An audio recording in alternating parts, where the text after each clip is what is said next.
ahí. Shabbat Shalom a todos los que nos están viendo por el video. Saludos, continuamos con nuestra clase de historia. En nuestro último capítulo vimos la vida de los macabeos. Los amoneos, vimos a Matitiahu, sus hijos Yehudá, Jonathan, Simeón, Yohanan, que fue más o menos unos 160 años antes de la venida de su majestad Yeshua. Entonces hoy, por ponerle un nombre a nuestro capítulo, es la aparición de su majestad Yeshua.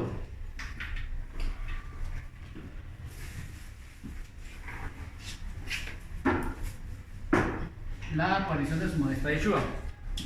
Pero antes de eso vamos a ver el contexto histórico en el que apareció su majestad Yeshua. Antes de todo eso, para entender en qué época vino, quiénes estaban, cómo estaba conformada la sociedad. Allá dice aparición, pídele la. Ay, perdón. Este era en portugués. La aparición de su majestad Yeshua. Bien, entonces comenzamos con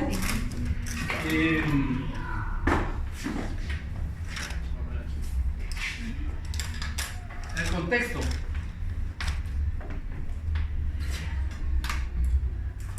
¿Se recuerdan de la estatua de Nabucodonosor? Sí. Nabucodonosor.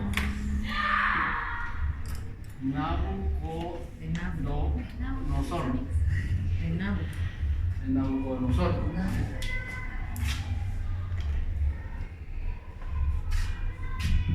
Bueno, voy a dibujarlo. Quizá la repes, pero.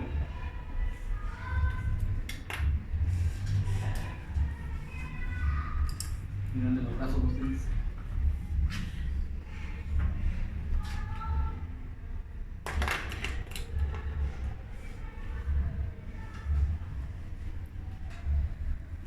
La estatua de Nabucodonosor. ¿Qué representaba la cabeza? Babilonia. ¿Y qué metal era? Oro. Entonces vamos a ver. Oro y es Babilonia. ¿En dónde aparece esta estatua? ¿En qué libro? Daniel. Con Dani. En Daniel, exactamente. En el libro de Daniel. Los hombros y el pecho, Eran de Persa. plata. plata, Los medos persas. Plata no es. Medo persa. Es medio persa.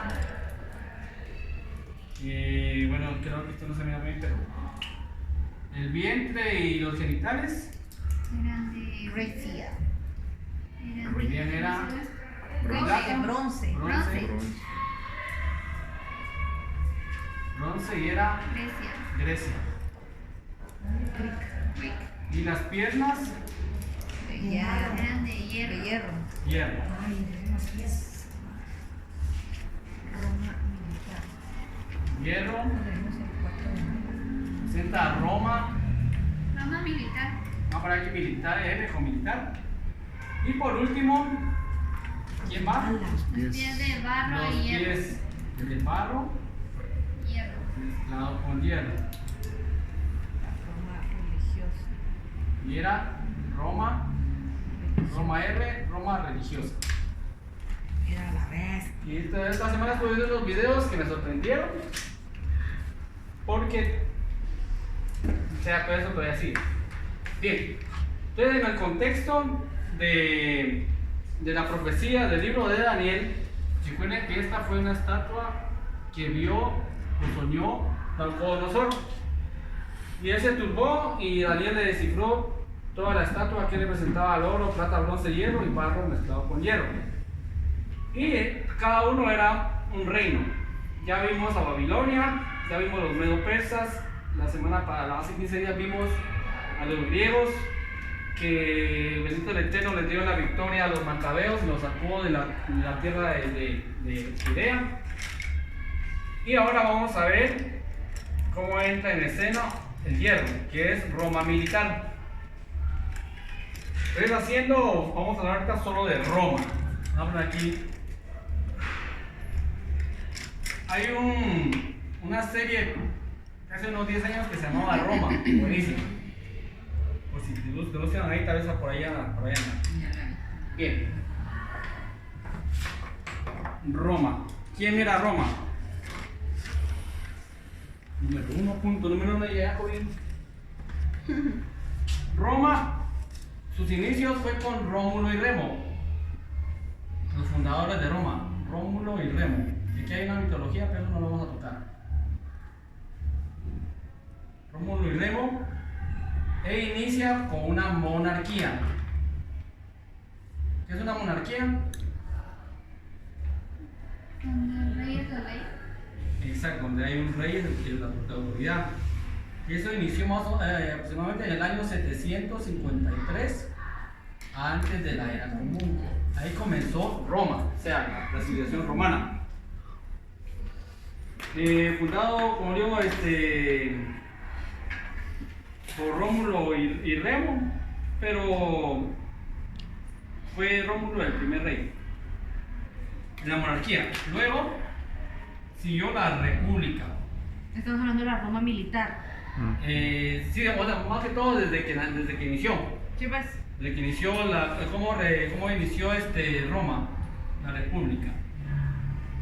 Digamos, Roma militar sería cuando ya entra en escena en el contexto de Israel. Entonces, A, B, república, fue en el año 509, siempre antes de la era común. Y aquí la diferencia es que ya dejó de haber un rey y se instituyó un senado. Un senado, que me gusta diferenciar cada paso por otro.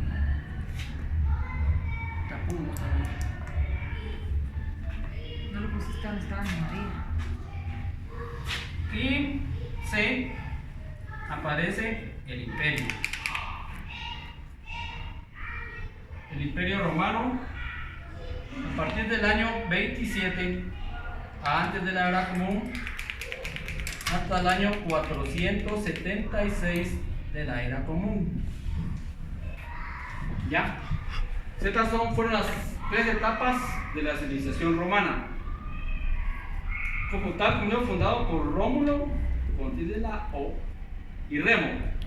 Primero fue monarquía, de 753 al 509, del 509 al 27 fue una república que se constituyó con un senado, pero luego de la república, más o menos del año, antes del año 27, comenzó a expandirse el imperio romano. O sea que estaba Roma, comenzó la expansión con Julio César. Julio César fue un general de los ejércitos romanos que, como llegaron a comandar demasiada gente, comenzó a tomar no solo el poder de las armas, sino que un poder político. Y Julio César, que lo conocemos en la historia,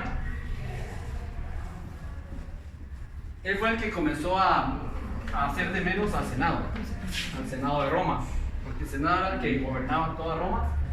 Pero entra a la escena Julio César antes del año 27. Y entonces vamos a poner aquí a Julio César. No, yo quisiera hacer pizarrón. Y es que allá con la presentación tendríamos que tener una pantalla grande para que me se mire, porque ya es muy... Entonces Julio César era un general. Y permítame.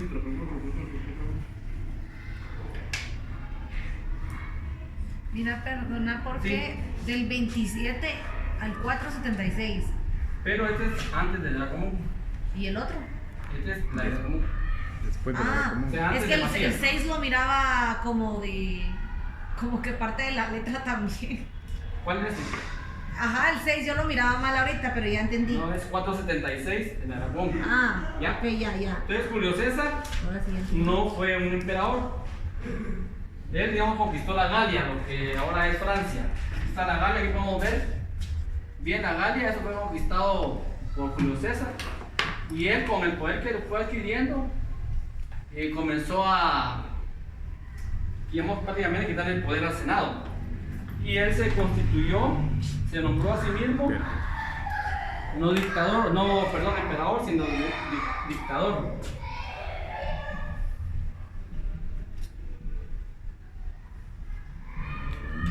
Dictador perpetuo.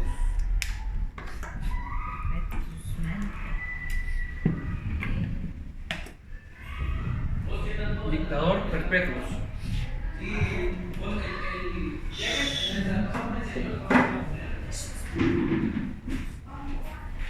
Él se constituyó dictador perpetuo. Y entonces ya en el año 27 él tuvo de hijo adoptivo a Octavio. A Octavio tuvo como hijo adoptivo. Y entonces cuando empieza ya el imperio romano, por así decirlo, su primer emperador, vamos a ponerlo aquí. Aquí vamos a poner los que estuvieron en el templo en el tiempo de su majestad Yeshua. Fue Augusto. ¿Ellos quiénes son, dijiste? Ahorita te digo, Augusto César fue el primer emperador de Roma. Fue el primer emperador de Roma. Y permítame, o sea, le doy el dato.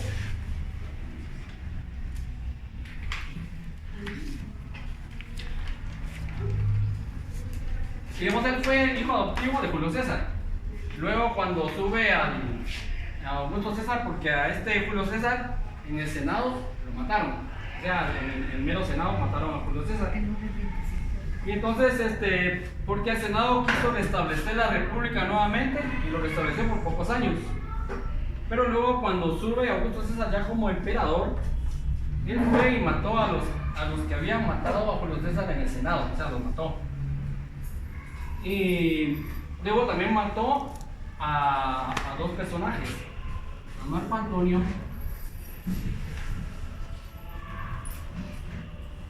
y ¿quién era la esposa? Cleopatra Jones. Cleopatra VII. Tuvieron varias Cleopatras.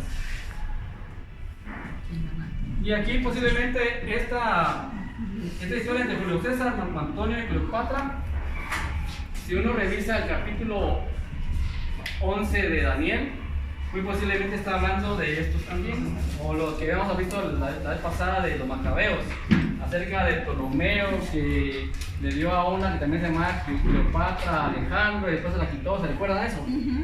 Pero también posiblemente esté hablando de esto mismo, porque en el capítulo 11 habla de que la reina del sur, como dije, no es la Mayo y Chacón, sino que habla de que la reina del sur vino y fue al norte y que del norte bajó un ejército, que mató a una no sé quién, que hizo traición. Posiblemente también está hablando de Julio César, Marco Antonio y Cleopatra, posiblemente. Entonces, el primer emperador fue Augusto César. Y aquí vamos a enumerar a 5 emperadores, solo para que nos situemos en el tiempo y el espacio. ¿Quién fue el que mató a Marco Antonio y a Cleopatra? Augusto César. Mató a estos dos y mató a los del Senado que mataron a Julio César.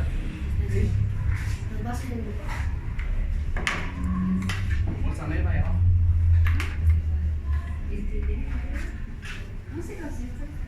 Bien, el segundo emperador fue Tiberio. Después vamos a poner aquí las fechas para ver quién estaba en qué tiempo. Fue Tiberio. Tiberio era el que está sobre el centro. El tercero fue Calígula.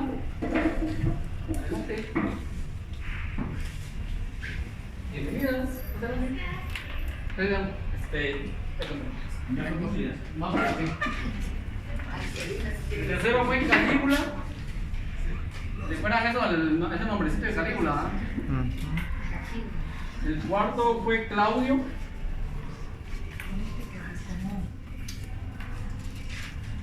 El quinto fue Nerón. ¿Se recuerdan de Nerón? Y a todos estos 5 emperadores se le llamó. Vamos a ponerle otro color. Me estoy dando sin colores. Este es el resaltador, ¿no? Se le llamó la dinastía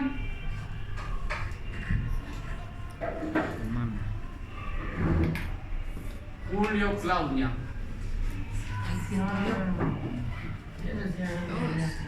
Julio Claudia. Voy a borrar aquí la fecha. Hoy es 9º día del 5º mes del año 5779 según el calendario hebreo.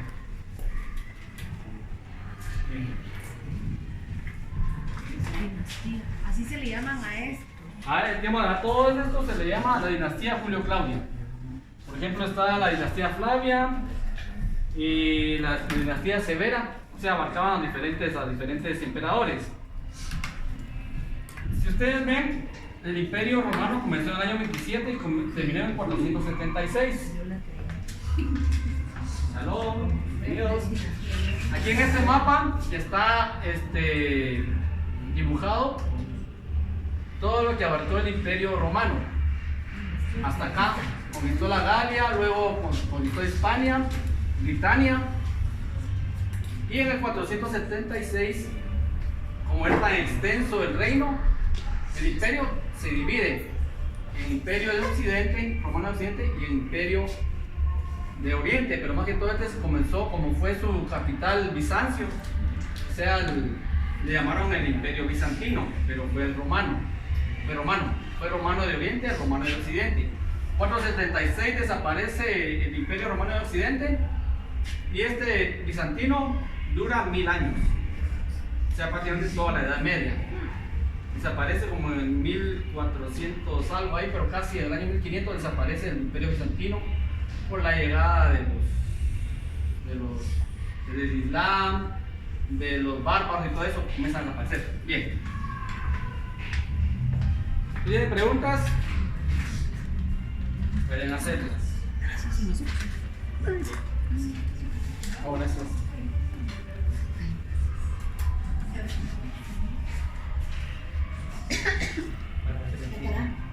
Bien.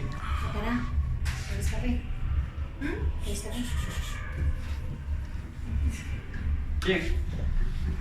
Como decía Augusto César, su nombre verdadero era Octavio y fue hijo adoptivo de Julio César. Aquí tenemos Julio César, que él no fue emperador, sino fue dictador perpetuo. Y él hubo una pugna entre él, Marco Antonio y Cleopatra. Él quiso disolver el Senado, después del Senado lo matan y se recupera por unos años la República. Ahí comenzó Roma, monarquía, república, imperio. Y ya cuando se instaura el Imperio Romano, por así decirlo, Augusto César mata a Marco Antonio, Cleopatra y a los del Senado que mataron a Julio César. Augusto César estuvo como emperador, no vamos a poner detalles del año, pero fue en enero del año 27, un verde por ahí, un verde.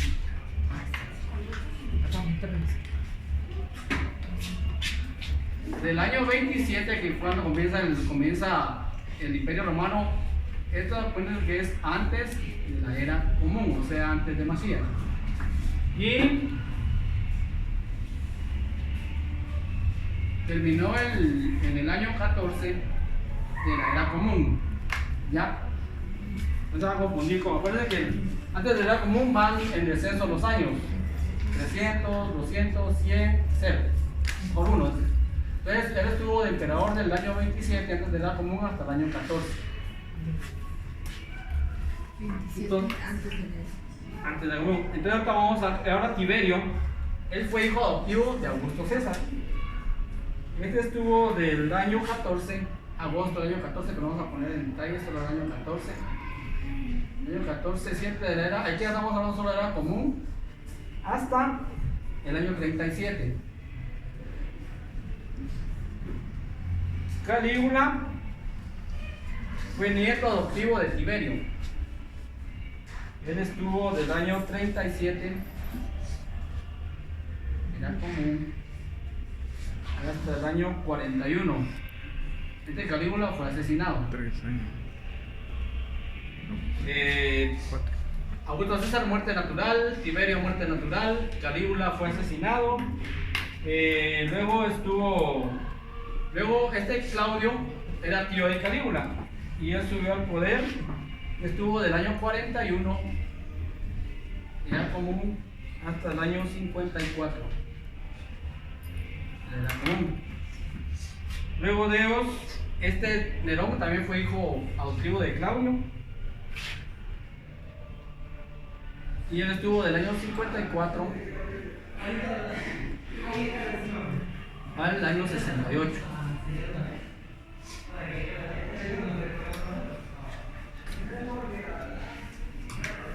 El año 68. Entonces aquí podemos ya ubicarnos en algo. Calígula fue tío de Claudio. No, Claudio fue tío de Calígula. Ah, ok. Ajá. Gracias. Y digamos, lo que sucede es que eran hijos adoptivos, porque a la vez la tradición romana decía que el sucesor no podía ser familiar. Pero a la vez no sé por qué los adoptaban. Pero digamos, por eso eran hijos adoptivos. Pero aquí sí este fue tío de Calígula. Bien. Vamos a ver. Bien, entonces ahora ubicados en el tiempo, ¿durante qué emperador aparece su majestad Yeshua? O sea, nace su majestad Yeshua. Augusto César. Vean los años. Augusto César. El primero. Augusto César. Bien. Voy a ponerle Yeshua. Nace Yeshua. ¿Durante qué emperador estuvo en su ministerio? Ya como Mashiach. Tiberio, exactamente. Entonces aquí vamos a poner su majestad Yeshua.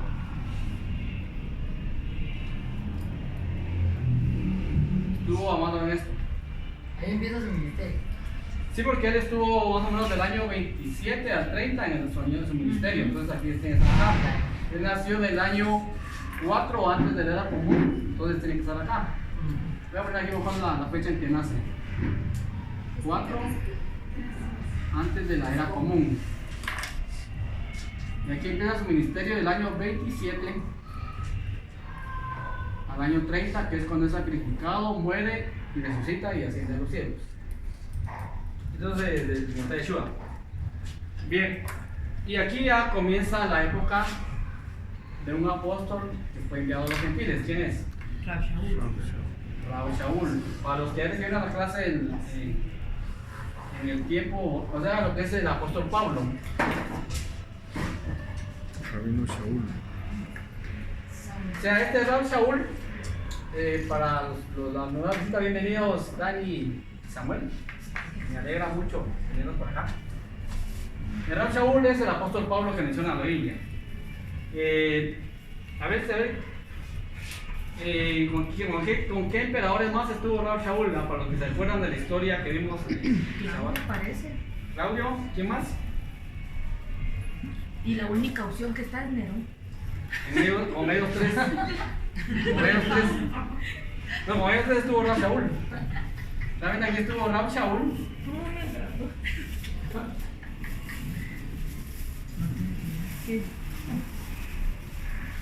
Oído mencionar el libro de los Hechos, ¿verdad?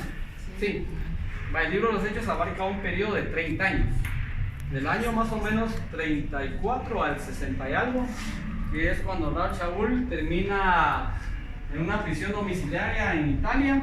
Dice que alquila una casa y comienza a compartir la Torá con los judíos y con los gentiles que habían buscado a su majestad Yeshua. Ahí termina la vida de Rab Shaul.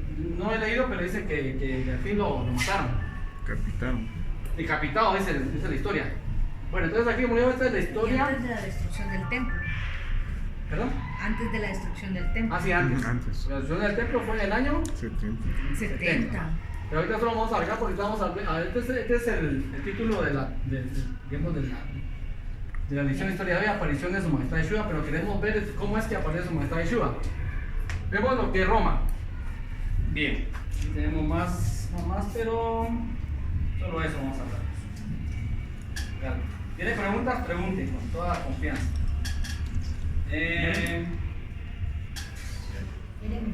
¿Sí? Ahora, cuando está Yeshua, Fuerte. le preguntan si había que tributar al César, no era, estaba en ese periodo de Augusto César. Sucede que, muchos se ponían el título de César. Augusto César, Tiberio César, Claudio César. Pero aquí para fines de espacio, Tiberio, nada más Augusto. Por ejemplo, La mayoría tenían 7 nombres. Por ahí apunté uno, pero ya no recuerdo dónde lo apunté. Pero sí tenía como 7 nombres, así, menos, así, bien chileros, la verdad que sí, bien chileros los nombres. Pero no los tengo por acá, solo para darle el nombrecito de uno. Sí, pero Todos ellos eran emperadores.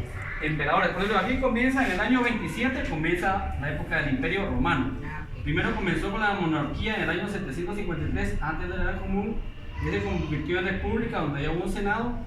Luego, antes del imperio, estuvo Julio César, el moleo que agarró, como era general de los ejércitos, ya muchos pueblos lo admiraban porque él ganaba las batallas y el senado estaba pues en Roma, ¿no? Y entonces ya se instituye el imperio, y entonces ya comienza los primeros emperadores.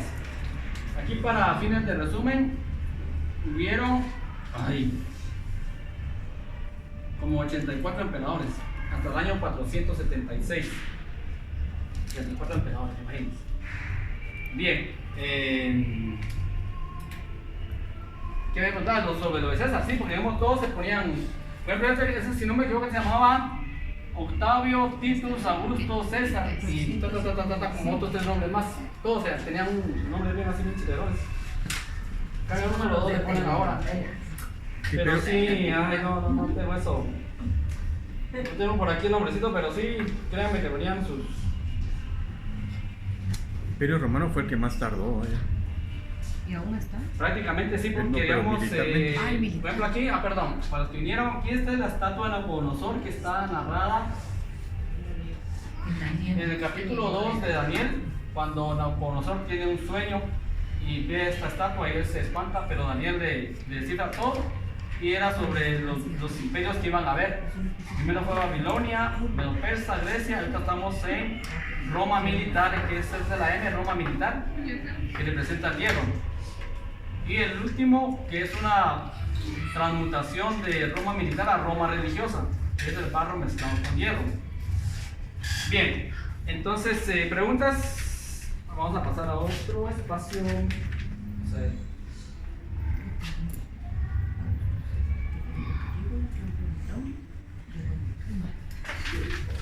Bien. Para esta época, este es el mapa ya famoso que, bueno, aquí está el mar, Mediterráneo, río, Nilo, lago, Ule, lago o mar, de Galilea, río, Jordán, mar, Muerto, Carmelo, Gerizim, Ebal. Sí. Yo dijiste de la clase de la mañana, aquí eran estaban los becerros de oro que puso Jeroboam. Y aquí existía Jerusalén, para que cuando estábamos en la mañana, el tiempo de Moisés todavía no existía Jerusalén, por eso que era la ciudad de los jebuseos. Ya cuando David lo conquista, le pone Jerusalén. Está Jericó. Jericó, bien. Entonces, continuamos con el Ebal y Gerizim, Shechem. Y aquí estaba también, acuérdense de la región de Samaria. Y justamente dice que en el año 63, antes de la Era Común, fue que Pompeyo comenzó a conquistar esta región de acá. En el año 63, antes de la Era Común. Entre el año 57 a 55, Pablo Gabino, procónsul de Siria, repartió el reino asmoneo en Galilea,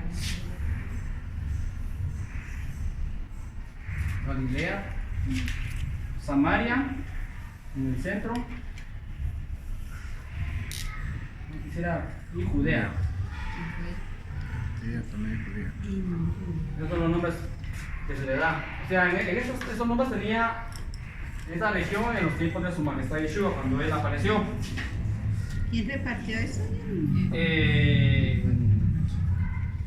Aulo Gabino se llamaba el procónsul de Siria. O sea que Siria es esta región de acá. Siria es esta región de acá. Y luego le llamaban todo esto, pero aquí entonces repartió esto: Galilea, Samaria y Judea.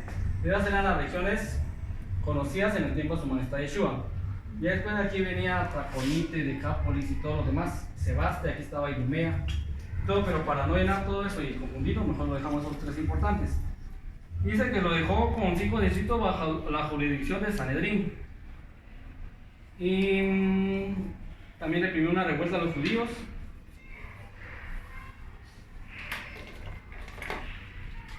Y aquí aparecen ya los reyes de Israel, de Judá, perdón.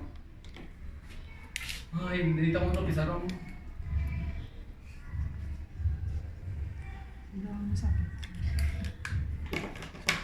Créanme, a mí me gusta dar más clases así, no con una presentación.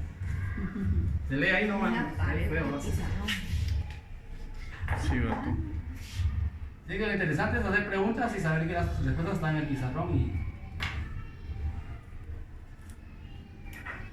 Y reyes de Judá en esta época. Bien, comenzamos con Herodes el Grande. Reyes.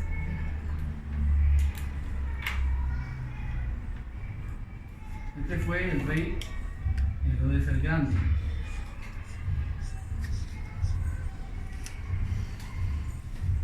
Y él fue rey de Galilea, Samaria, Judea e Idumea. Idumea queda por acá, vamos a ponerla aquí. Que era las regiones en que había dividido Roma en esos tiempos. Que creó el muro del templo, ¿no? Sí, él fue rey del año 37 antes de la era común al año, unos dicen 4, otros dicen 3. Yo lo voy a bajar en el año 3. Año 3 antes de la era común. Y vamos a ver los datos que nos arroja la historia para usar toda la información esa para la aparición de su majestad Yeshua. Y murió en el año 3 antes de la era común. O sea, aquí muere Herodes el Grande. Pero él, como así todo padre buena onda, repartió entre sus hijos el reino. Y entonces dice que lo que hizo Herodes el Grande expandió la parte del segundo templo. O sea, expandió le hizo otros muros más para que fuera más grande el territorio del segundo templo. Construyó el puerto de Cesarea, por eso le puso Cesarea por honor a los romanos. Le llamaba, porque hay una Cesarea que está aquí en tierra y hay una que está a la orilla del mar que era Cesarea marítima. Y todavía podemos ver ahí ruinas allá en Israel. Y también construyó la fortaleza de Masada y Herodión. Tiene también otra fortaleza que... ¿Masada y qué? Y Herodión. Y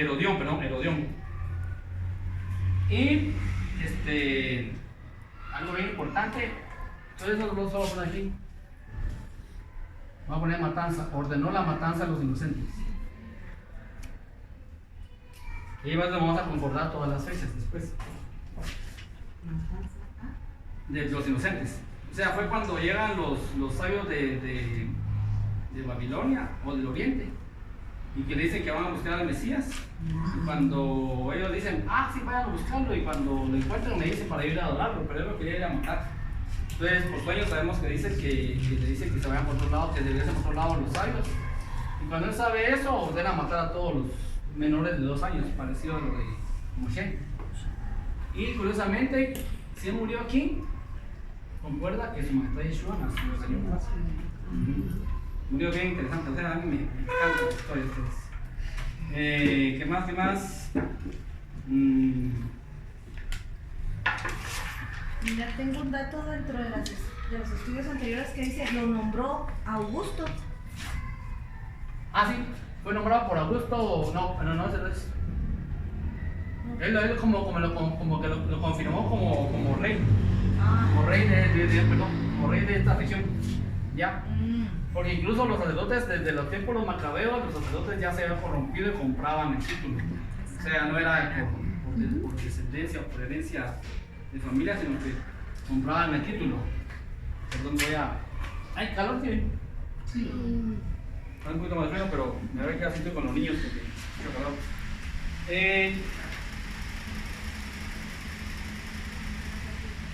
En el año 3 antes de la era común, el emperador Augusto, dividió la región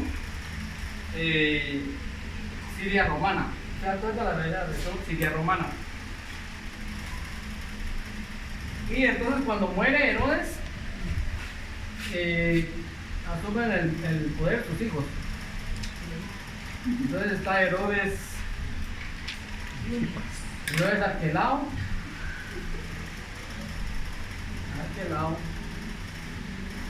Herodes Antipas,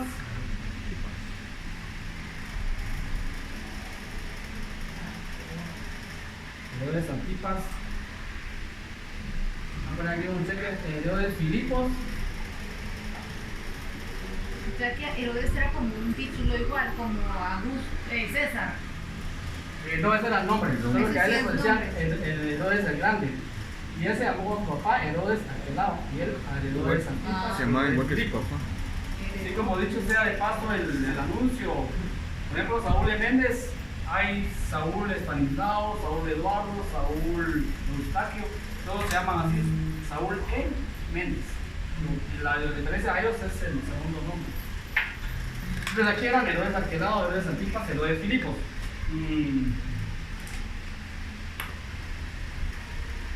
Y entonces a Herodes Arquelao le dejó la parte de Judea y Samaria. Judea y Samaria. A Herodes Antipas le dejó Galilea y Perea. Ahorita vamos a ver dónde quedaba Perea. Y Herodes Filipo le dejó más. Aunque lo quería más. Le dejó Batanea. Eso se llamaba, como que ellos eran etnarcas, o sea, como gobernaban ciertas regiones, Judea y Samaria, Galilea y Perea, Batanea,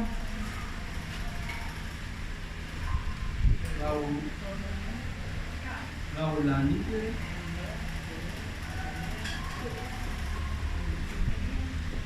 perdón si no se entiende, me dicen, no, yo sí me entiendo, ¿verdad? ¿No? Gaula Nítide.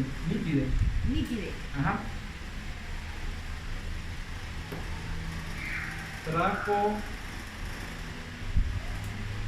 Traconítide y Auranítide.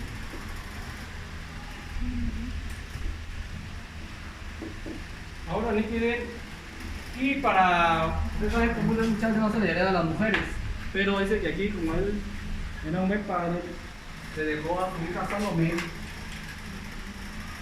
Vamos a ponerle rojo porque es mujer. Salomé, perdón, era hermana de Herodes el Grande. Le dio la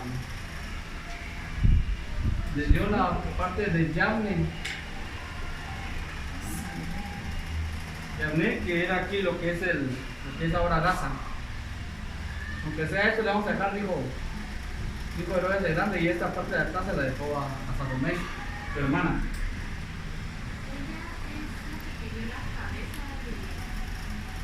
No sabría decirle realmente, pero posiblemente. Creo que era hija de. Posiblemente, no, habría que buscar en la historia, pero Según la historia era si hija. pueden, si no nos da tiempo a copiar, tómenle una foto, porque hay más información y tenemos que poner otro pizarrón. Sí, créanme que bien chévere, porque después, cuando uno une, por ejemplo, unos 4 pizarrones de información, se da cuenta, por eso pasó esto, por eso pasó aquello, por eso pasó aquello. Y es interesante.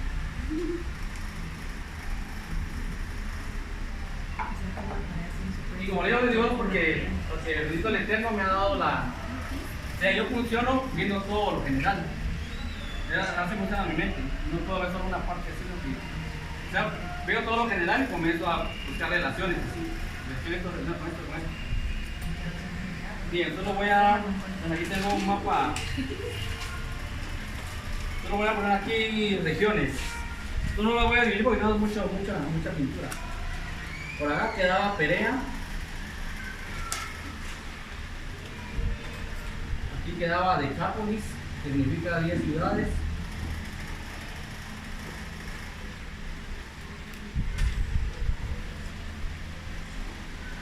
Nabatea, una menciona no, Batanea.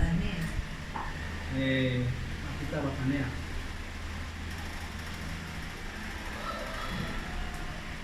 No se lo pueden copiar, solo tomen una foto. Draconite.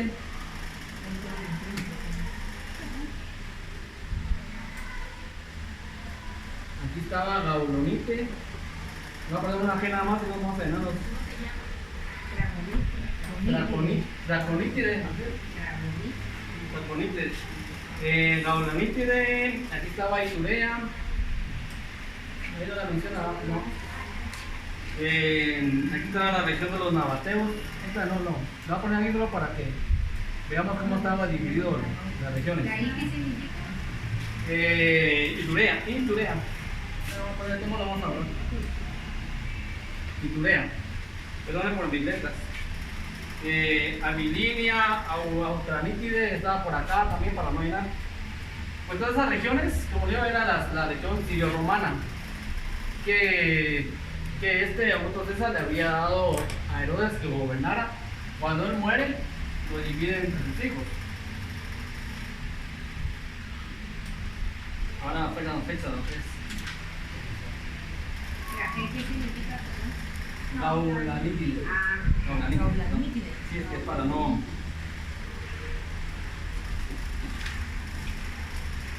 Cuando dicen la hereda todo el territorio o solo la gobernanza de cada lugar. Sí, las dos cosas. Ellos tienen que cobrar impuestos y mandárselos a los romanos, porque los romanos gobernaban toda esa región. Pero ellos eran propietarios de la tierra.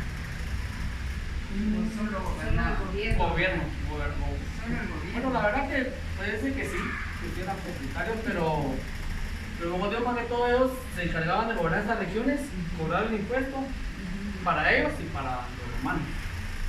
Y así se dividieron con la tierra. Bien, vimos que su majestad Yeshua aparece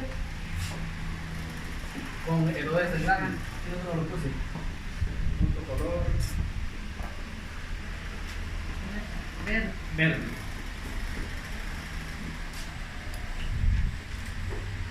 ¿En qué año nace su majestad Yeshua? De la era común. Antes de la era común. Y esto lo repetimos a veces, pero en el año 2003 nos pasaron un software de la NASA haciendo una regresión de todos los astros, cómo deberían de estar los astros en ese momento en que nace su majestad Yeshua.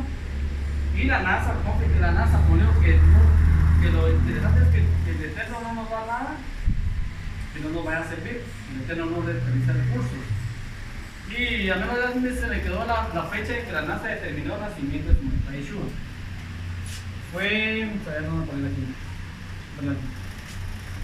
Fue un 13, según la NASA, de septiembre del año 4 antes de la era común. Consigue su foto. Y esto coincide que en septiembre-octubre nosotros celebramos las fiestas del Eterno, que son en el séptimo mes. Celebramos Yom Teruah, Yom Kippur, Sukkot y Shmini Atzeret. Y entonces no se cree, sino que, por ejemplo, cuando dice el Nuevo Testamento que estaba en un pesebre, no era un pesebre, sino que era una sufla, o sea, un tabernáculo. Porque la orden era bajar todos a la fiesta de peregrinación, que eran tabernáculos a Jerusalén, y todos hacían su suca fuera de las casas. Y entonces ahí es donde encuentran a su majestad Yeshua, los reyes del oriente, cuando llegan a buscarlo. Entonces coincide 13 de septiembre, más o menos, que como pueden el calendario hebreo es movible porque es lunar, que posiblemente él nació en una fiesta de los tabernáculos.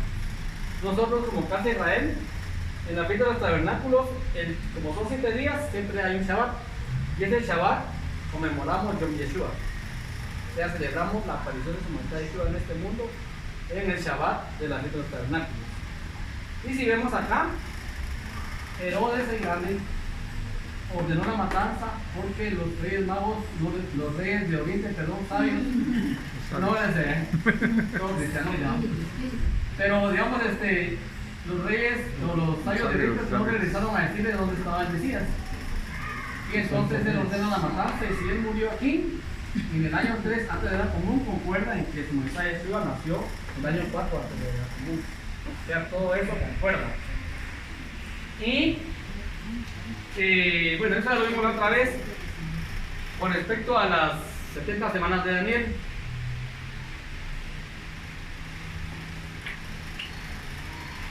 Las 70 semanas de Daniel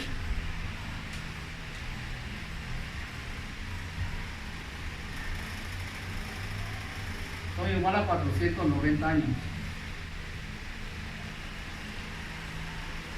Sí, comienzan en el año 58 aproximadamente antes de la era común y finalizan en el año 34 de la era común.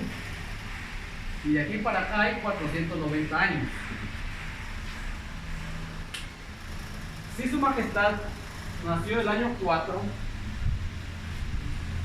¿en qué año tenía el 30 años?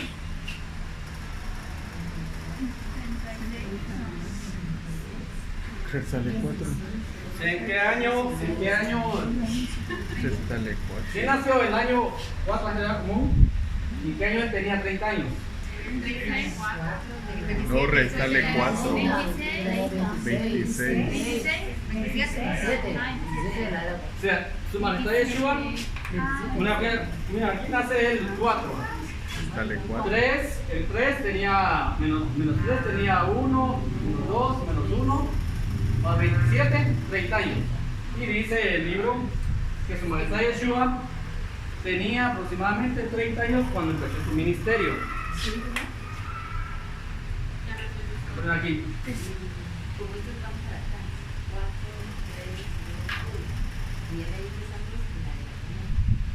Y ahora de aquí vamos para atrás. 4, 3, 2, 1.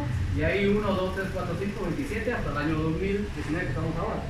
Entonces su majestad Yeshua comenzó su ministerio en el año 27 para el año 30. Y aquí su majestad Yeshua tenía aproximadamente 30 años de edad. No confundir con este año 30. De edad. Y concuerda porque si las 70 semanas de Daniel terminan en el año 34, significa que la última semana era del año 27 al año 34. La profecía dice que la última semana, que son 7 años, Moriría la mitad de la semana. a la mitad de la semana sería quitada la vida al Mesías príncipe. Exactamente en el año 30. Ahí tenía 33 años y medio más o menos. Ustedes ven cómo la historia nos dice, nos da la razón. Y como les he dicho, si su majestad Yeshua, como muchos dicen, no era el Mesías, ni China hizo un mejor piratazo ustedes. Porque todo concuerda. Fechas de emperadores, la visión de Nabucodonosor, las 70 semanas de Daniel. Incluso eso lo vimos en el libro en cuanto hablamos de Esdras y Nehemías, y cabal Esdras recibe las cartas de Artajerjes para ir a reconstruir la ciudad y el templo en el año 58. Y la profecía también dice, desde el momento del permiso para retornar a Jerusalén a reconstruir, dice, habrá 70 semanas sobre tu pueblo, le dice a Daniel. ¿Cuál era el pueblo de Daniel? Judá, que era lo único que existía. Acuérdense que nosotros, como casa de Israel, ya habíamos desaparecido como 200 años antes. Entonces, con eso todo concuerda. O sea, si alguien dice que no, pues no vamos a convencer, ¿verdad? Entonces, aquí termina la semana. Y entonces dice, será quitado el continuo sacrificio. Y es cuando muere su majestad Yeshua.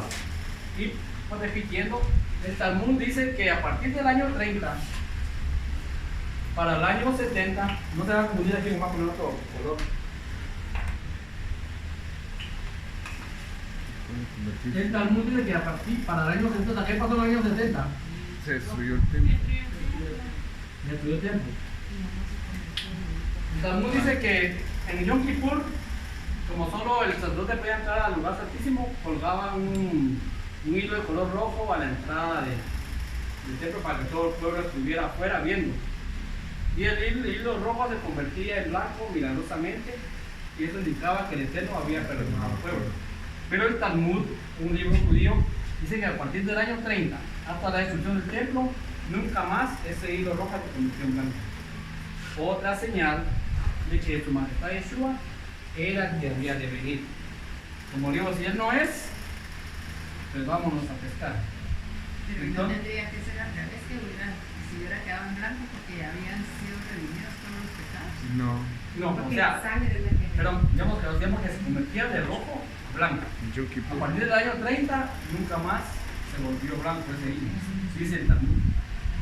O sea, a partir del año 30, que fue cuando se refiere su majestad Yeshua, y que el libro de Daniel aparecía en él, dice que a partir de ahí se quita el continuo sacrificio.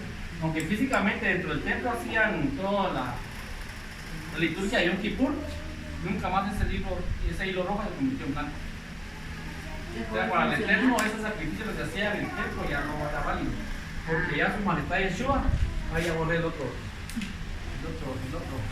Su majestad Yeshua ya había sido sacrificado. O sea, como digo, eso es literatura judía del Talmud. Y ellos dicen eso.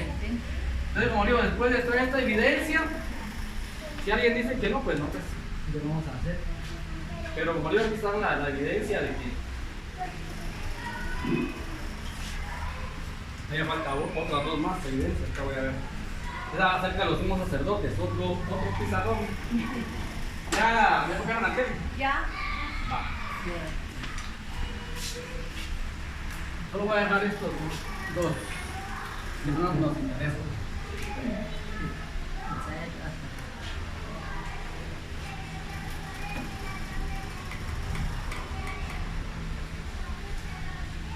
¿Alguien tomó foto? No. Si alguien tomó foto me la manda otra vez porque yo estas presentaciones no las tengo. Todos se me van ocurriendo. Bueno, permítame. Por si alguien tiene duda, vamos a ver de la época romana. ¿Cuándo empezó el Imperio Romano? Del 27. De la época romana. En 476. Ah, pero de la época romana del año 20.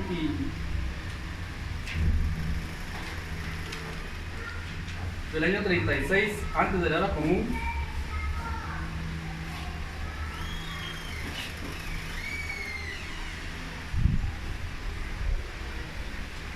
Van a ver aquí los sumos sacerdotes.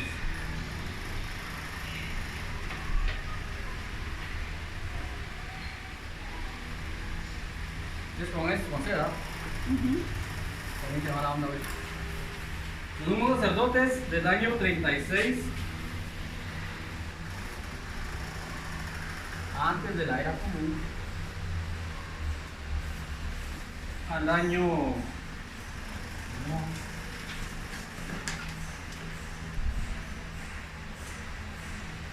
al año 37, pero de la era común hubo 14 sumos sacerdotes.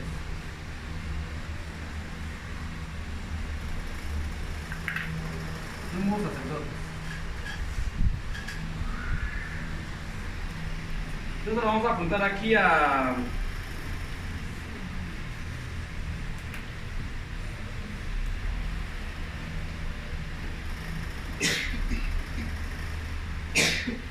el quinto, digamos, hubo 14 del año 36 al año 37. O sea, hubo más sumos sacerdotes, pero eso no vamos a tomar en cuenta, si no nos hacemos bola porque fueron como 80.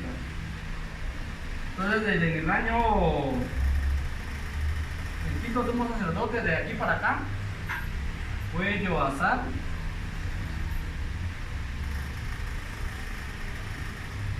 Ben Boetus.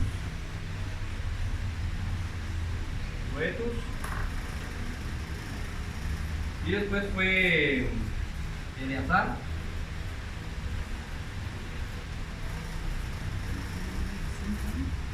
Igual Ben Boetus.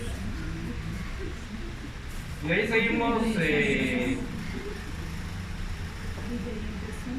Aquí vamos a seguir, aquí solo que como no vamos a poner todo, porque si no llenamos el pizarrón y no.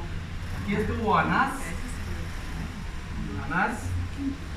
Estuvo del año 6 al año 15 de la era común.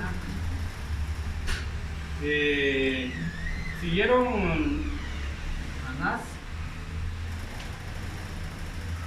siguieron y el número 14 aquí siguieron, como ahorita 1, 2, 3, 4, 5, vamos a poner el 5, porque este apareció más o menos en el año 4, antes de la era común. Y aquí, vamos a hacer el número 14, fue Caifás. Caifás, ¿les trae a la memoria este nombrecito? Después del año 18 al 36 de la era común. Y vamos a ver, bueno, y él era yerno de Anás, ¿ya? De Anás, todo estaba entre familia. Pero solo para ver, digamos, quiénes el sacerdote santaba en esa época. En esta época fue cuando nació su majestad Yeshua, en el año 4, Yoazar ben Boetus fue el último sacerdote. Para su sacrificio y su ministerio, que fue del año 27 al 30, estaba Caifás. Y los evangelios nos dicen que sí. Vamos a ver otra historia. ¿No tienen preguntas? Sí, van enlazando todos los hechos, ¿verdad? Sí. Como digo que si alguien dice que no es su majestad Yeshua, el Mesías que había de venir, pues lástima. Y es también la. Bueno. ¿Tiene preguntas? 6 al 15 de la era común. Estos fueron antes.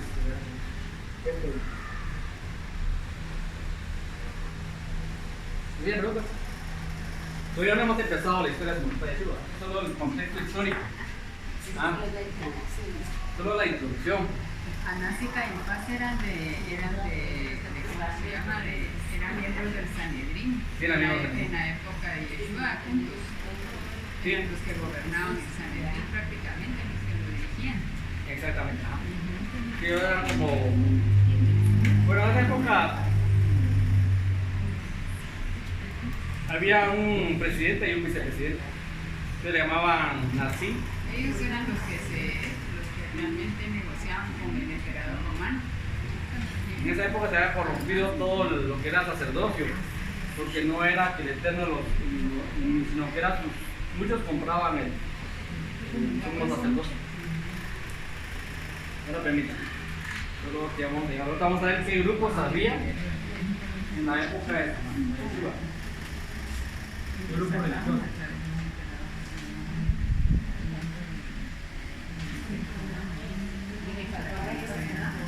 ¿Cómo?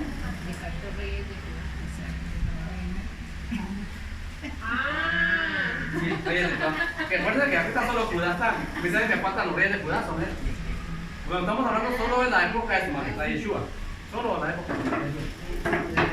O sea, cómo estaba todo el panorama político y tanto de Roma como de Judá y religiosos, los sumos sacerdotes. Y ahorita vamos a ver los grupos que habían en ese entonces. Voy a borrar de este lado. Grupo religioso, dijiste. Sí. Mira, reyes de Judá. Por favor, también. ¿Puedo borrar acá? Sí. ¿Qué fecha supuestamente la NASA nació su majestad Yeshua? 13 de septiembre del año 4. Antes de la era común. Y concuerda con las profecías de Daniel. Y existe la posibilidad de buscar ese video de la NASA en internet.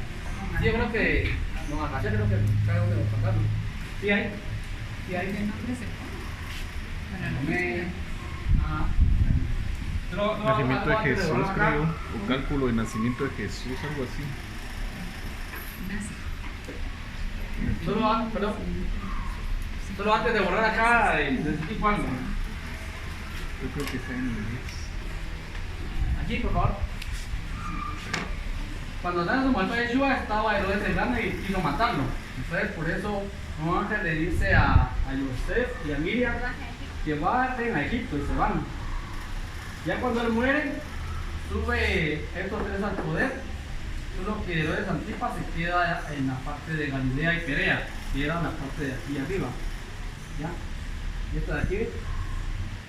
Y Herodes Arquelao se queda con Judea y Samaria. Entonces cuando le dice el ángel, regresa porque ya el que murió. Entonces regresan, pero dice que se establecen en Nazaret. Le tenía que cumplirse la profecía que él tenía que ser Nazareo. El nombre de la ciudad correcta es Nazrat. Aquí era Nazrat. Ustedes regresan ellos. ¿Por qué? Porque Herodes Antipa pues no quería matar a la de Yeshua. Y aquel lado pues se había quedado con la parte de acá abajo. Entonces por eso regresa a su majestad de Yeshua con sus padres, Yosef y Miriam, a Nazrat o Nazaret. ¿Ya? Y ahí estamos. Y algo que aquí se puede ver también es que, sacando así un poquito de salsa, echando un poco, es que dice que el Eterno es el que hace, que paga a uno según sus obras, pero que hace misericordia en mis generaciones, que visita la maldad de los padres de los hijos hasta la cuarta generación. generación. Y curiosamente, como el padre Yeshua estuvo aquí, estuvo aquí con esto, y ahí estuvo Herodes Agripa, estuvo otro Herodes que también lo visitó Juan el Bautista y Gran Shaul, o sea, 4 generaciones. O sea, fueron visitados. Pero ellos eran como nietos de Herodes el Grande. Exactamente, fueron, vamos a ver, aquí, pues, pero el otro fue Herodes Agripa, el otro fue Herodes Agripa II, y a ellos los visitó el apóstol Pablo, Gran Shaul. Y incluso alguno de ellos murió embusanado por no darle la gloria al Eterno. Y en la historia solo dice que hubo una fiesta y que se murió, pero no dice cómo murió. O sea, la historia confirma todo eso, es excelente la historia. La historia sí confirma de que los registros romanos habla de que creo que era cuatazo de Calígula. Y Calígula lo nombró rey en ese entonces. Y entonces solo habla de que hizo una fiesta y que ahí se murió. Pero el libro de los Hechos habla de que murió embusanado por no darle la gloria al Eterno. Bueno, entonces ahí ya podemos borrar de este lado. Ahora vamos a ver qué grupo salía en ese entonces. Y después vamos a ver la Kabbalah, vamos a completar todo. ¿Qué es la Kabbalah? La recepción. El Dios de la Torah. Recepción.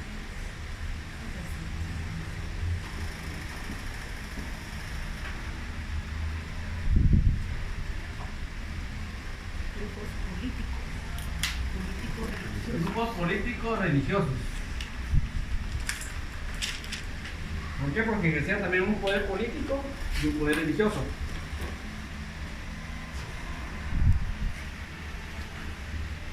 Primero estaban los fariseos.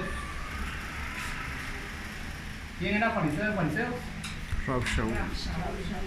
Como apóstol Pablo. No, Rab Shaul. Fariseos, cuenta la historia que dice que estos los podían ustedes ver venir desde hace 4 cuadras atrás. Hay un fariseo que dice que usaban vestiduras ostentosas, su turbán y todas sus vestimentas de casino. Ahí viene un fariseo, ¿ah? Entonces sí se notaban, se hacían notar.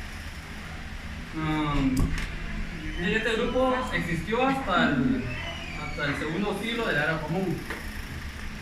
Ellos dicen que su agrupación comenzó desde el retorno de Judá, de Babilonia a Jerusalén, más o menos en el año 400 más o menos.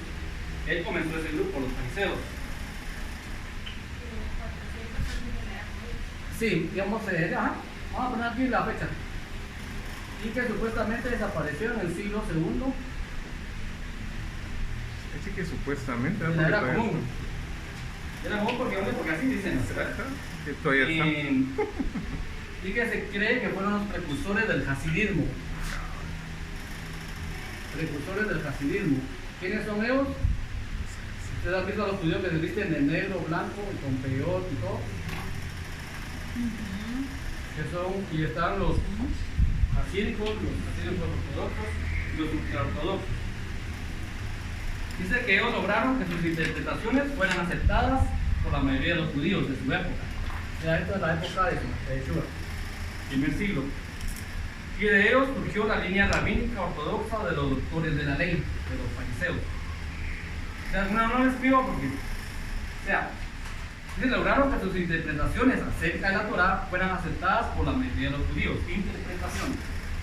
De ellos surge la línea rabínica ortodoxa de los doctores de la ley. O sea, eran más doctos que todos los demás fariseos con respecto al Corán. Y sobre todo las halajot, que es la ley judía. Están los celotes con Z.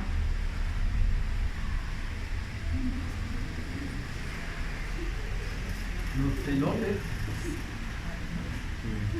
Dice que el que consideran que eran los descendientes del sacerdote, del sumo sacerdote Sadoc. Sadoc. Los saduceos. No, perdón. Creo que aquí me equivoqué. Que sí menciona a Sadoc, pero no es un Sadoc. Que digamos de aquí fueron. Siempre es Sadoc, perdón. Sadoc y Judas el Galileo, ellos se rebelaron contra la ocupación romana. Se rebelaron contra la ocupación romana y llamaron al pueblo a no pagarle impuestos a Roma, ni a Herodes siquiera. Por lo que dice que fueron reprimidos por Herodes Arquelao y el jefe romano llamado Varo. Fueron reprimidos por Herodes Arquelao y el jefe romano llamado Varo. Pues eso es lo que se puede decir de los celotes. O sea, era un grupo como guerrillero más que todo. Y no sé, en el tiempo de comunidad de Yeshua, la ocupación romana de esta región de Judea. Bien, otro grupo, otro color, los Saduceos. Sadoc. Sí, no. Los saduceos. Aquí me había confundido. Ellos sí dicen que son descendientes del sumo sacerdote Sadoc.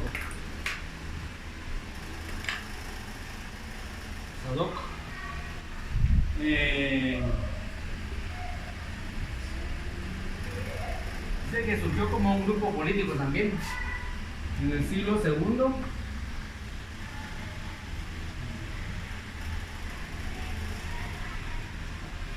Solo que antes de la era común. Desapareció después del primer siglo.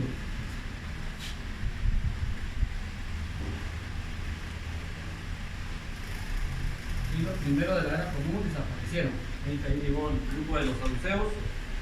Y Caifás era saduceo. Ya vieron, ya moramos Caifás, ¿verdad? Este Caifás era saduceo. Flavio Josefo, que es un historiador judío, dice que estos saduceos eran belicosos, eran ricos y poderosos. Y se opusieron a la interrupción legal del sumo sacerdocio. O sea, cuando se corrompió todo, los demás grupos compraban el sacerdocio. Y ellos se opusieron a eso. Ellos decían que tenía que ser por descendencia, sacerdocio levítico. Y acuérdense que quiénes eran los sumos sacerdotes, ¿de dónde eran? Cohen. Pero De Aarón, de la casa de la casa de Aarón. Acuérdense que los demás eran solo ayudantes de los sumos sacerdotes. Bien. ¿Qué más de los saduceos?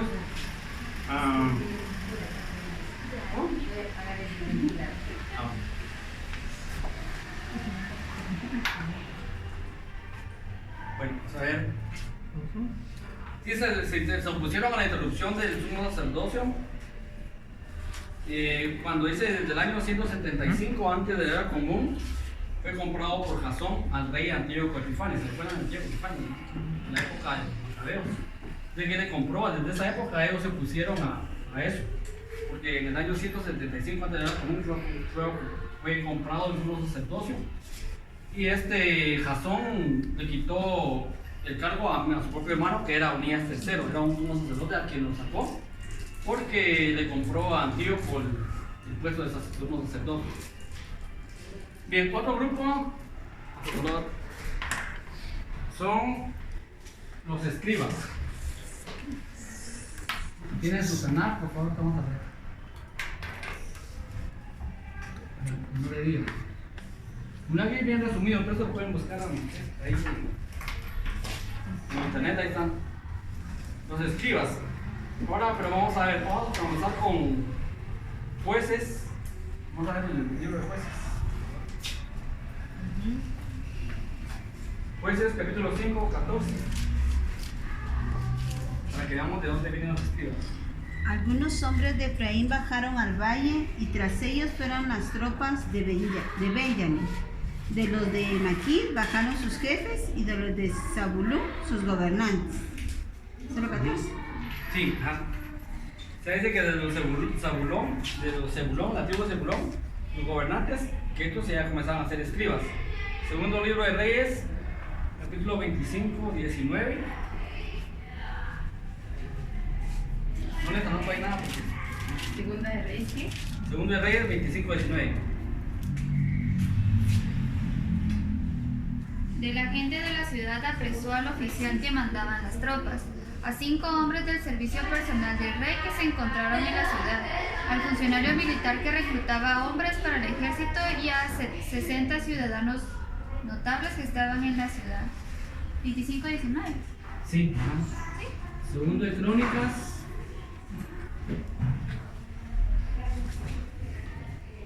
Uh 26:11.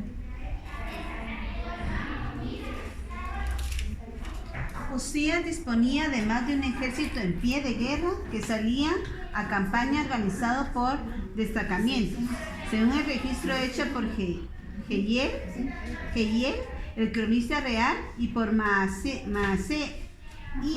el oficial, bajo la dirección de Ananías, uno de los comandantes del rey. Sí, estamos viendo que había gente que escribía crónicas de las batallas, de esto, que eran llamados los escribas desde hace tiempos. Segundo de Reyes 22:3.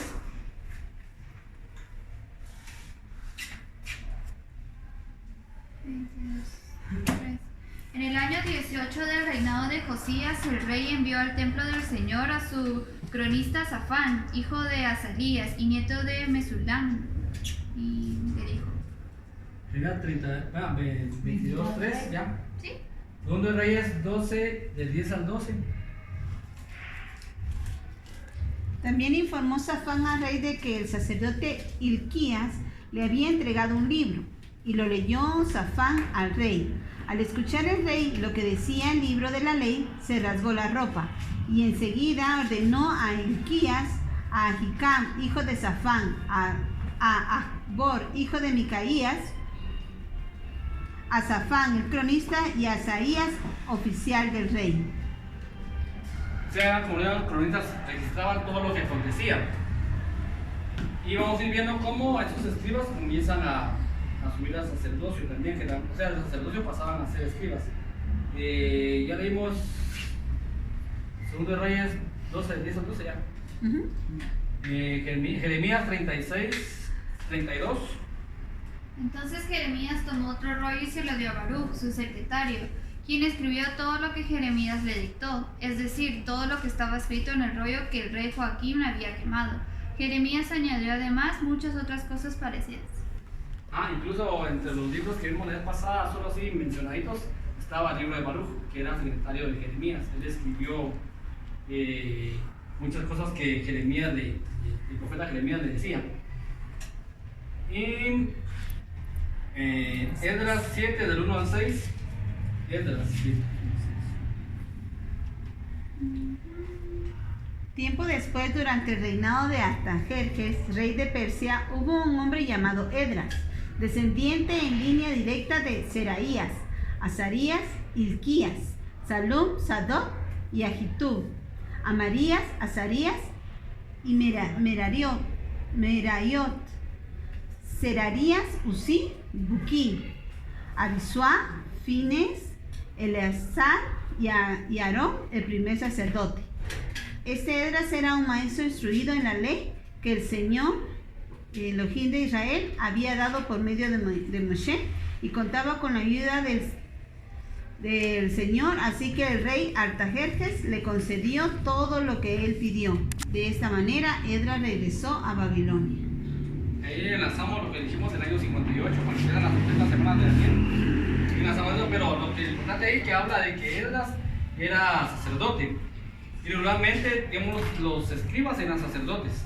O sea, eran los que cuidaban de que todo se registrara. Pero luego, con el tiempo, ya digamos en el año 300, 200, ya solo no importaba que no fueran sacerdotes, sino que con que escribieran, digamos, ya solo con que fueran escribas, aunque no fueran sacerdotes, se llamaban escribas. Antiguamente solo podían ser sacerdotes los escribas. Y entonces estos escribas, como conocían, tenían que conocer la ley para poder dictar sentencias. Se le llamaron doctores de la ley. Y luego ya se desligaron del sacerdocio propiamente y ya solo fue un grupo independiente. Ya eran totalmente los escribas. Dice que por lo general los escribas eran fariseos y anteponían la tradición a la Torá escrita. ¿A qué me refiero? Digamos que aparte de la Torá escrita estaba la Torá oral y la tradición de los padres que le llaman. Y regularmente ponían antes la tradición antes que la Torá. Dice que los escribas saduceos, habían escribas saduceos y habían escribas fariseos, pero los escribas saduceos se guiaban por la Torá escrita. Esa es la diferencia entre los fariseos. Los fariseos a veces anteponían la tradición a la Torá escrita. Bien, esos eran los grupos. Lo que se me perdió ahorita fue la de los esenios. Eso lo vamos a hacer en la próxima clase. Entonces, bueno, este es el panorama que existía en la comisión de Su Majestad Yeshua. ¿Y no se tienen preguntas? Un comentario de que ahí en Mateo Shem Tov, Su Majestad no les llama, por ejemplo en la Biblia uno lee que les decía hipócritas a todos ellos, ¿verdad? Pero aquí en el Mateo Shem Tov les dice manipuladores de la Torah. Y algo que también había quizás leído muchas veces pero no le puse atención es de que cuando él sana a una persona le dice y ahora ve y hacer el rito de Moshe, ¿verdad? Entonces si Su Majestad hubiera venido a decir que la ley ya no estaba en pie, no les hubiera dicho nunca a ellos manipuladores de la ley. Uno y otro que después de sanar él al enfermo pues le dice ve y haz todo el rito de Moshe, o sea que para él eso está sentado de que la ley no se quebranta por nada, nada.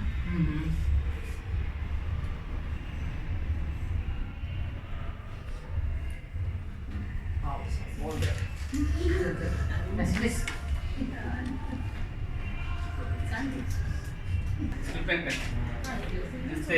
¿Tienen preguntas? ¿No? ¿Tienen preguntas? Perdón que cuando den para acá no tomo mucha. Bien, ¿tomaron foto de esto no? Ah, pero está en el video, ¿va? Bueno, entonces aquí vemos los grupos fariseos, celotes, saduceos, escribas. Los principales que estaban los celotes decían que era un grupo guerrillero. Eran los que atacaban a los romanos porque no estaban de acuerdo en sujetarse al imperio. Bien. Entonces ahora vamos a ver algo de la Cábala para que entendamos quién era Su Majestad Yeshua. Porque unos dicen que era el Eterno, otros dicen que era un simple hombre y otros dicen que no era nadie. Entonces, bueno, ahora por eso voy a hablar del famoso mapa usted. Pero ahí en Mateo cualquier comentario que hacía Su Majestad que era alabanza para el Eterno, que era alabanza para el Eterno. Sí, puedo borrar ahí. Sí, ajá. Sí, la verdad que, digamos, cuando hace años que yo vine a Torah, bendito el Eterno, no me traumó, pero digamos, cuando dijeron Su Majestad no es Dios, o sea, Yeshua no es Dios, solo me quedé calladito y fui a buscar a leer los 4 evangelios en una noche. Y me di cuenta que realmente él nunca dijo que era Dios. Él todo se lo dio, se lo refería al Padre, el Padre me dijo, el Padre me envió. Correcto, no, está bueno. Entonces, solo para aclarar, está la Cábala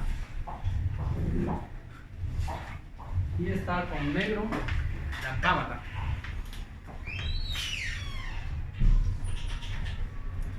Cábala, para que diferenciemos.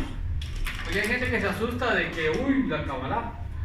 Pero realmente, la Cábala, esto es hechicería.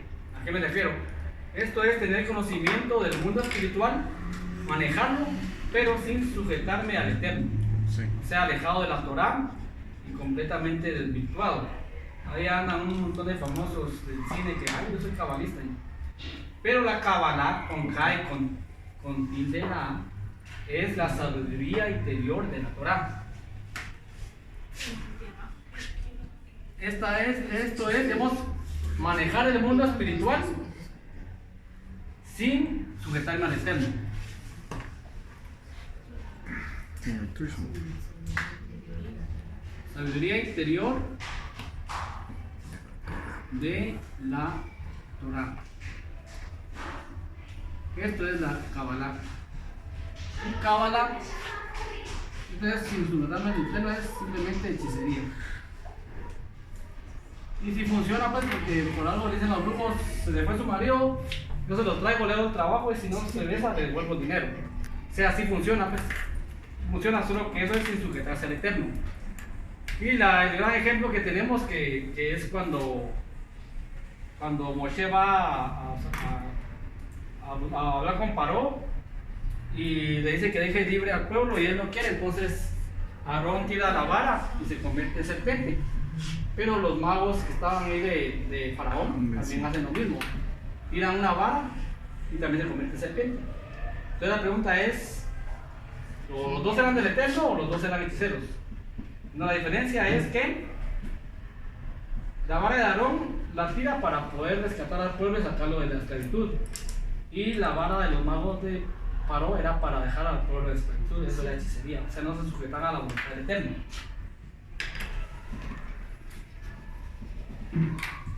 Entonces, la sabiduría interior de la Torá se llama Kabbalah. Eso ha existido, el Eterno le ha dado conocimiento al pueblo de Israel acerca de qué hay más allá de lo literal de la Torá. Y entonces Génesis 1:1 dice que en el principio creó el Eterno los cielos y la tierra. Pero el Zohar nos dice que en una mejor en una forma de verlo también puede decirse en el principio creó a Elohim. Porque dice en el principio creó Elohim los cielos y la tierra. Pero el Zohar, que es un libro místico, dice que se puede ver como en el principio creó a Elohim. Entonces, vamos a ver, este diagrama ya se lo saben los niños, los sabios, ya se lo saben de memoria, solo que nosotros lo explicamos de una mejor forma. Yo lo hago de esta forma, murió.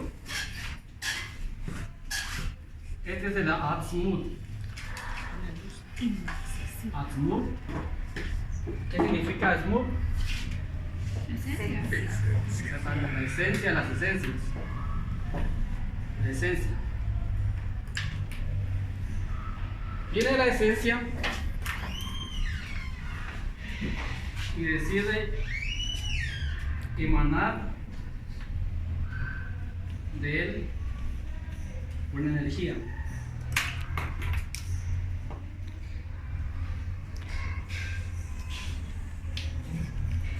Esta es Or Elión, o sea, luz suprema.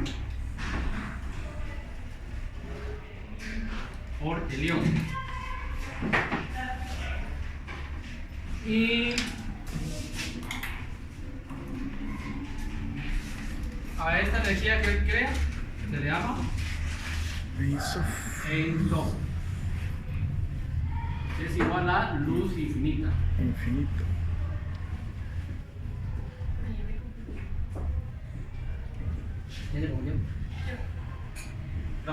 No tenga pena, porque estos es puro misticismo, este es el mundo espiritual real. Esto de Elión. Ahora Elión es luz suprema. O sea, de las Mut, puse esta porque en mi percepción, como ya es percepción de yo mismo, o sea, Mut está en otra dimensión, fuera del mundo de la creación. Ein Sof también, pero para que Asmut quiera hacer algo, emana una luz y crea Ein Sof. Esta luz infinita es la voluntad Ya no. Voluntad manifiesta. Manifiesta de las mut. O sea, Ein Sof, es la voluntad manifiesta. O sea, no es el Asmut, es solo su manifestación en este mundo. Y entonces cuando en Bereshit 1.27 dice hagamos al hombre a nuestra imagen y semejanza, es cuando Ein Sof está hablando con Asmut. Y entonces sale una luz Or. Esta ya es Or. Es una luz que no es esta luz, sino que es una luz espiritual. Y entonces Ein Sof, donde dice hagamos al hombre a nuestra imagen y semejanza, según la tradición dice que Asmut le dice no porque va a pecar, pero Ein Sof dice hagámoslo y crea la primera Neshama, que en hebreo significa la primera alma. Perdón. ¿Qué se llamó? Adam. Este Adam es imagen y semejanza de Ein Sof. Esta es la voluntad manifiesta de Asmut. Asmut es la esencia que en mi percepción está fuera en otra dimensión. Yo, de ejemplo, digo que si viniera Ein Sof y, por así decirlo, metiera un dedo en esta creación, desaparece todo. ¿Ya? ¿Por qué? Porque su energía es tan profunda que desaparecíamos todo. Digamos, todo es energía. Y crea el primer Adán y lo pone en el jardín de Edén. Juanín, ¿qué mandamiento le dio Elohim a Adán? No comer del fruto de la ciencia, el bien y el mal. Exacto. No comer del fruto del árbol del conocimiento del bien y el mal. Ese era lo único mandamiento que tenía Adán. Lo curioso es que nunca le prohibió comer del árbol de la vida, ni de los dos frutos. Dice que había dos árboles en el jardín de Edén, uno era el árbol de la vida y el otro era el árbol del conocimiento del bien y el mal. Pero el único que le prohíbe el Eterno es no comer del árbol del conocimiento del bien y el mal. Lo que pasa es que ella conocía al bien. No Muy tanto así. relativo. Del El bien mal es relativo. y el mal. No conocía lo verdadero, lo absoluto. Y como hemos aprendido que cuando comen, él transgrede la orden del Eterno. Y entonces, según los cabalistas, dicen que Adán y Java eran seres de luz. Cuando ellos pecan, esa luz se va de ellos. Su alma se degrada y es cuando ven su desnudez. Y se degrada su alma. Y recuerden que ¿quién persuadió a Java para que comiera el fruto del bien y el mal? La Yetzirah. Bien, bien.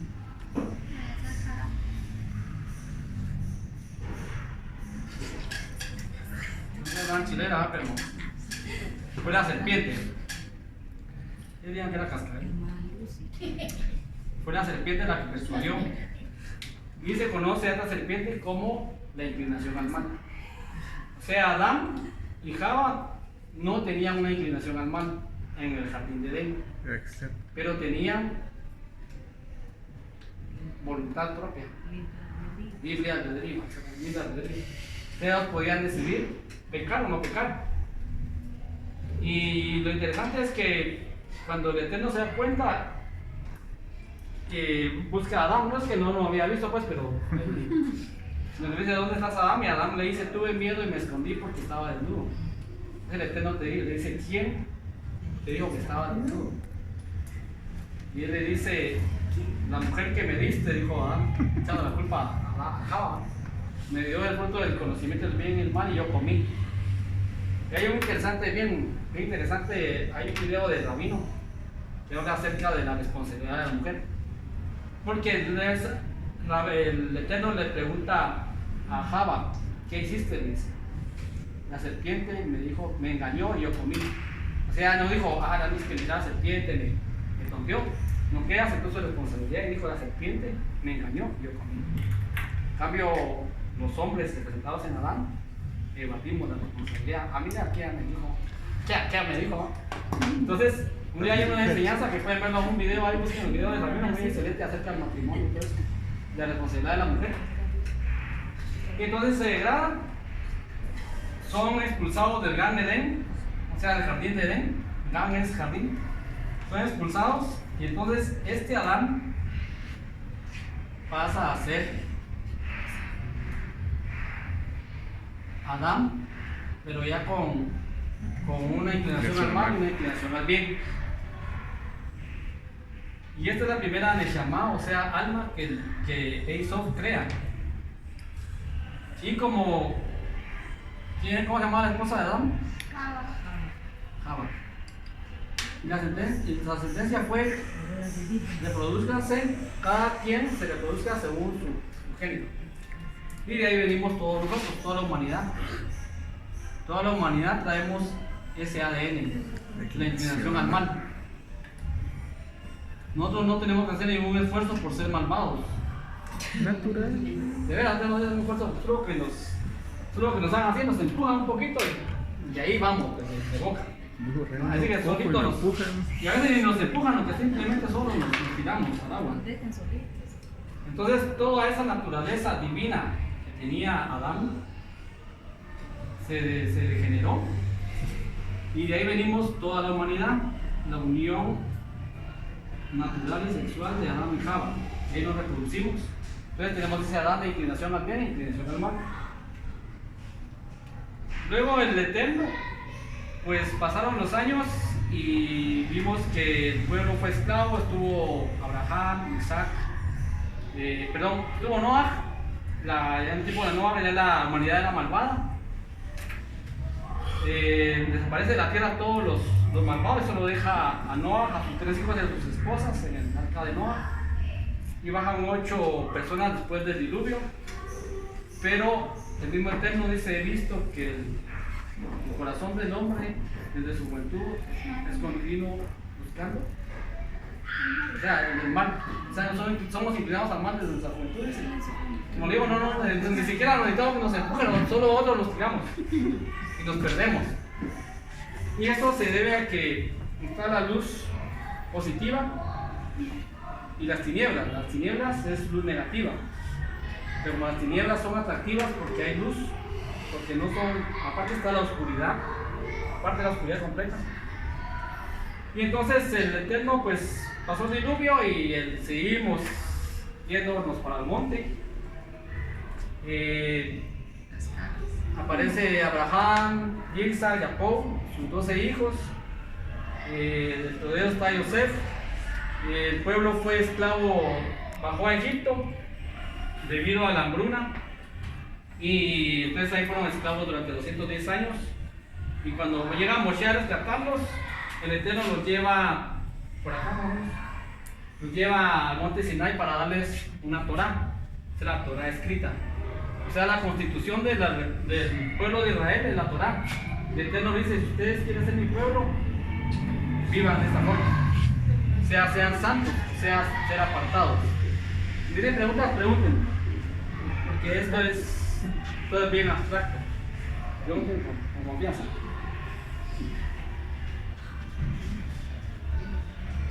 Pero la Torá no hizo retornar al pueblo. Sí. Pero ¿no? esa parte cuando él les entrega la Torá a cuando le da los mandamientos a Moisés. Sí, o sea, digamos que en el monte Sinai, cuando el Eterno desciende, le da 10 palabras, que son, se llaman 10 mandamientos, pues son 10 palabras que él pronuncia. Y es la única vez que el Eterno, digamos, su manifestación desciende en público. Eran más o menos 3 millones de israelitas que estaban ahí en el monte Sinai.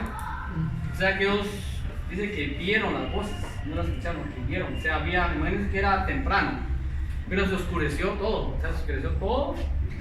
y relámpagos y truenos en el monte Sinai. Y el Eterno comienza a hablar. Dice que era como ruido de estruendosas aguas, que el pueblo tuvo miedo.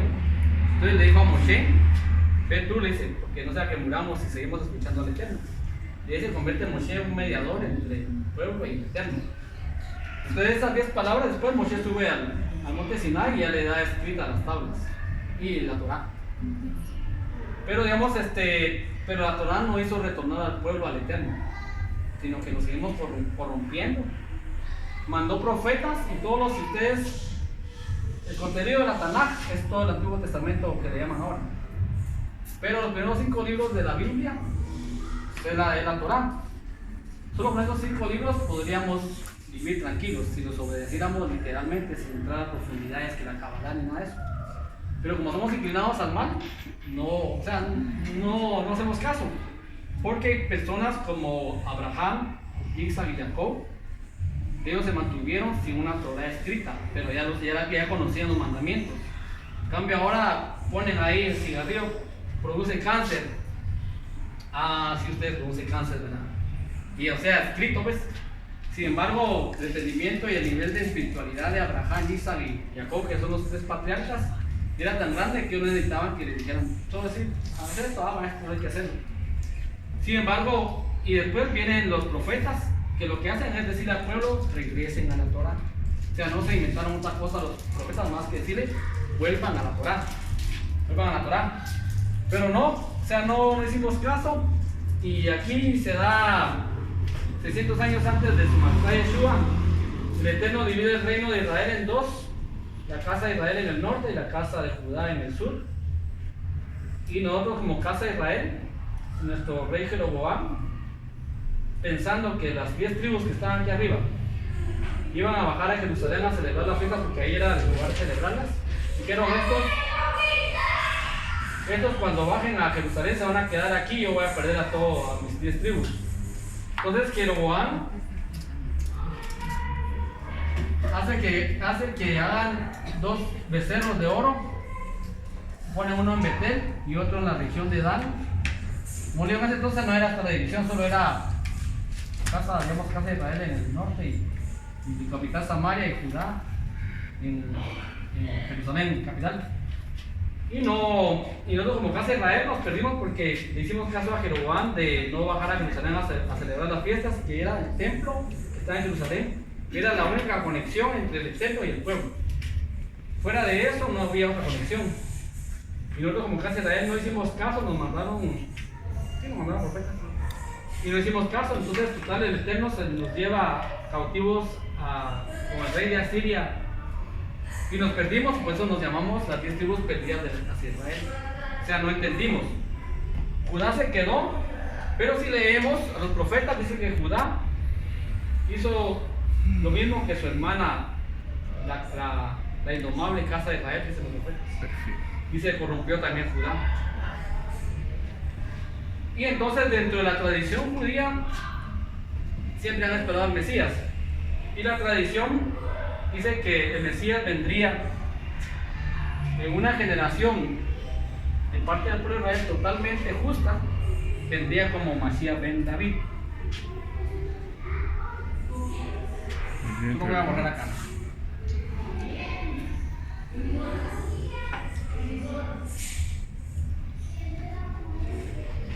Yo voy a pasar esto para acá, no se me pierde.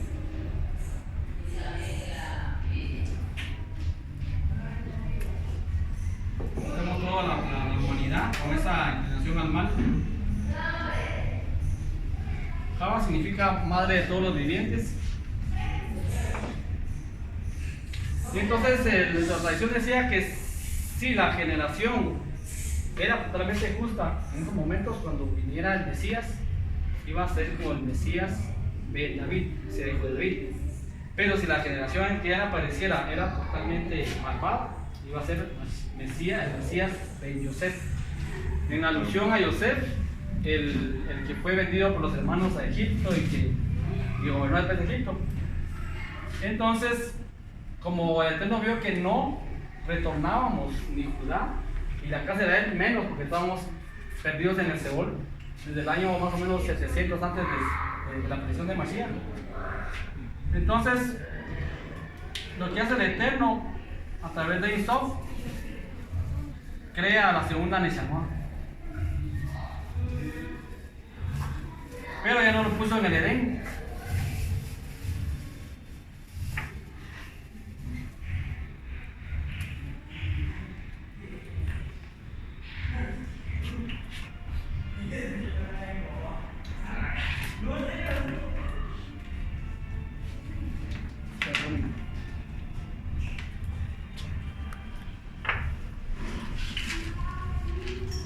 sino que lo pone,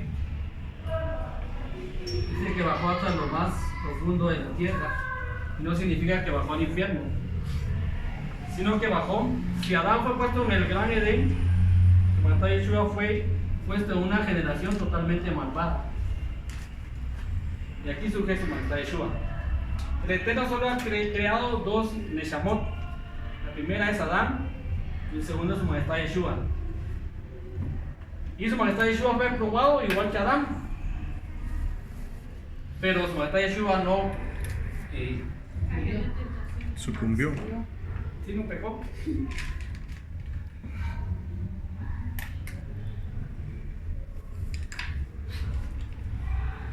Sino que se mantuvo y entonces fue llamado Mashiach.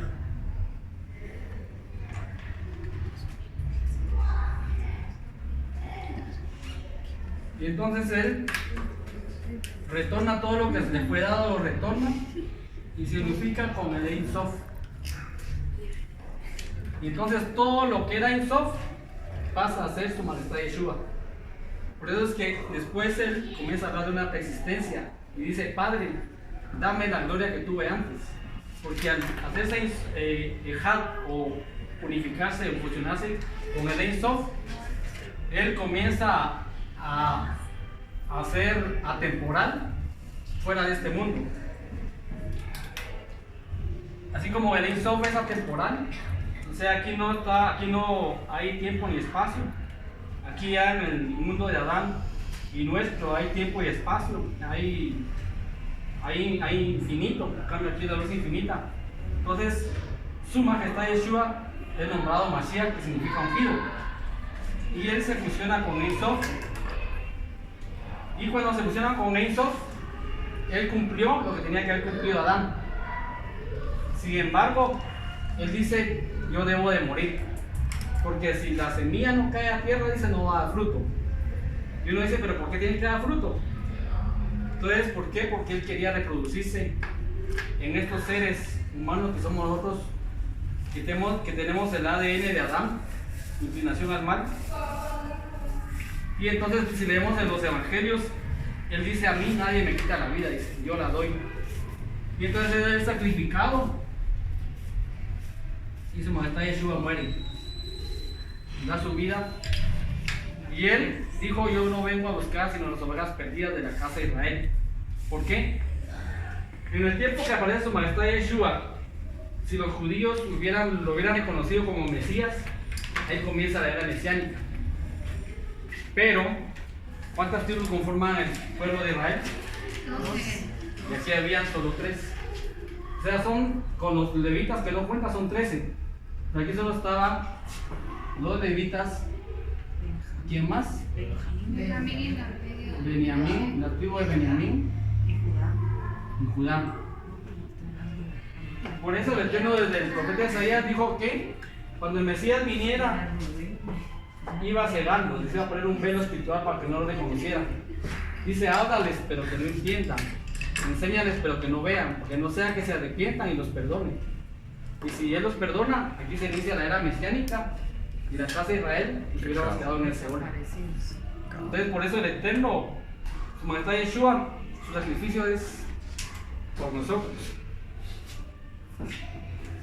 Porque dice que de tal manera amó Dios al mundo, dice Juan 3:16. Pero realmente quien es el sacerdote, quien más es el sacerdote de todas las naciones, es el pueblo de Israel. Y el pueblo de Israel lo conformamos 12 tribus más los levitas. Entonces, su majestad Yeshua por eso sacrifica, pero como era el justo que sostiene todo el mundo, él no podía quedarse en el Seol porque su naturaleza no pertenecía a eso. Y por eso resucita. Por eso resucita, asciende a los cielos. Asciende a los cielos y hasta ahí está ahora. Pero él dijo que no nos dejaría solos, sino que nos mandaría de su Ruach, que significa su espíritu. Y para poder tener el ADN de su majestad Yeshua y no el de Adán, nosotros tenemos que reconocer, trasladarnos de acá para acá y reconocer a ese sacrificio de su majestad Yeshua a reconocerlo, pero con un corazón sincero, Él cambia esa naturaleza pecaminosa que nosotros tenemos. No es que nos quite la inclinación al mal, sino nos da dominio sobre ellas. Y entonces nos fusionamos a su majestad Yeshua y pasamos a hacer todo lo que Él es. Como Dios se ve así mero, esa película ni igual Disney se hubiera echado mejor ese uno. Pero realmente ese es el mundo espiritual. Esa es la Kabbalah, es la sabiduría interior de la Torah. En todo esto es lo que representa toda la historia de la humanidad. Y ahorita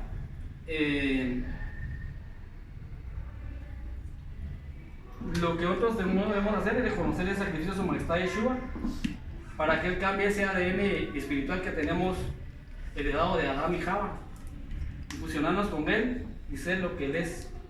Digamos, Él es el Hijo unigénito del Eterno. Pero, ¿cómo nos ven como hijos si nos fusionamos a su majestad Yeshua?